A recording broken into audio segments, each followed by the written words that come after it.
Hi, my friends. My name is Alyssa. Some of you may know me and some of you may not, and that's totally fine. So I am going to start this YouTube channel to read aloud some of my favorite books, some of your favorite books. I know being a teacher and being able to go to each classroom, I've seen which books are kids' favorites. Young adults' favorites. So here we go. We'll start out. This video will be a picture book. I'll do a picture book and a chapter book. Okay, so here we go. This is one of my favorites. I actually just discovered this book in college during one of my classes, and it was my favorite ever since.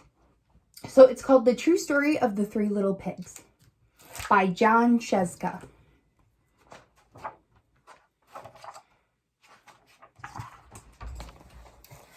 Everybody knows the story of the three little pigs, or at least they think they do. But I'll let you in on a little secret. Nobody knows the real story because nobody knows my side of the story. I'm the wolf, Alexander T. Wolf. You can call me Al. I don't know how this whole big bad wolf thing got started, but it's all wrong. Maybe it's because of our diet. Hey, it's not my fault wolves eat cute little animals like bunnies, sheep, and pigs. That's just the way we are. If cheeseburgers were cute, folks would probably think you were big and bad too. But like I was saying, the whole big bad wolf thing is all wrong. The real story is about a sneeze and a cup of sugar. This is the real story. Way back in Once Upon a Time, I was making a birthday cake for my dear old granny. I had a terrible sneezing cold. I ran out of sugar. So I walked down the street to ask my neighbor for a cup of sugar. Now this neighbor was a pig, and he wasn't too bright either. He had built his whole house out of straw. Can you believe it? I mean, who in his right mind would build a house out of straw?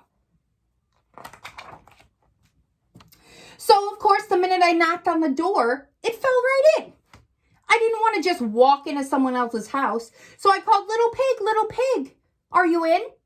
No answer. I was just about to go home without the cup of sugar for my dear old granny's birthday cake. That's when my nose started to itch.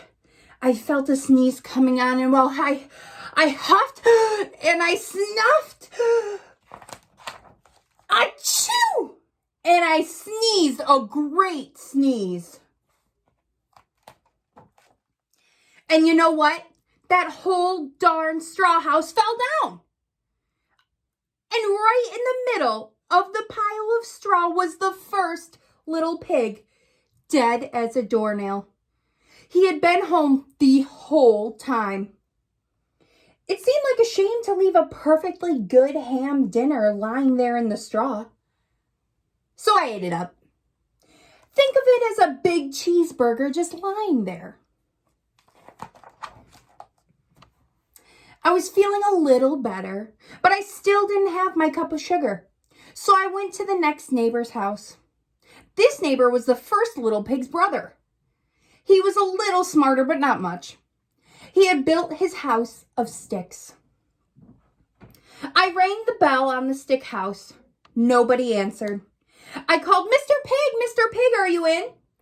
He yelled back, go away, wolf, you can't come in. I'm shaving the hairs on my chin. I had just grabbed the doorknob when I felt another sneeze coming on. I huffed and I snuffed and I tried to cover my mouth, but I sneezed a great sneeze, achoo! And you're not going to believe it, but this guy's house fell in just like his brother's. When the dust cleared, there was a second little pig, dead as a doornail, Wolfsteiner. Now, food will spoil if you just leave it out in the open. So I did the only thing there was to do. I had dinner again. Think of it as a second helping. I was getting awfully full though, but my cold was feeling a little better. And I still didn't have that cup of sugar for my dear old granny's birthday cake. So I went to the next house. This guy was the first and second little pig's brother. He must have been the brains of the family. He had built his house out of bricks. I knocked on the brick house, no answer. I called, Mr. Pig, are you in? And do you know what that rude little porker answered? Get out of here, wolf, and don't bother me again. Talk about impolite.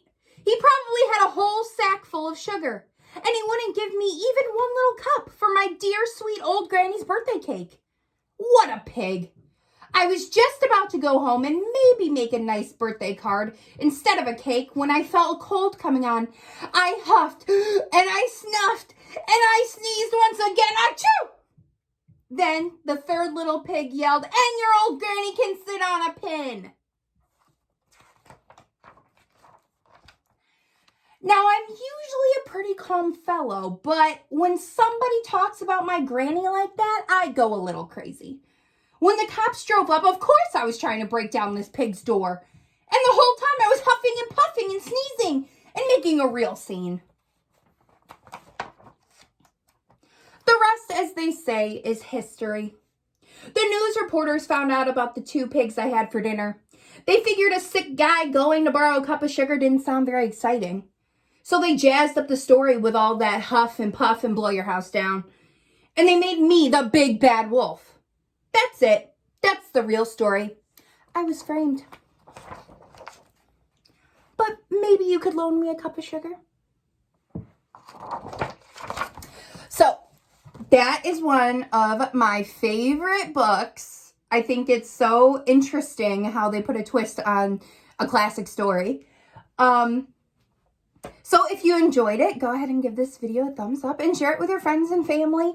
And yeah, I'll try to do a picture book every day. Something that I know kids enjoy, that I enjoy. So yeah, thank you for joining me.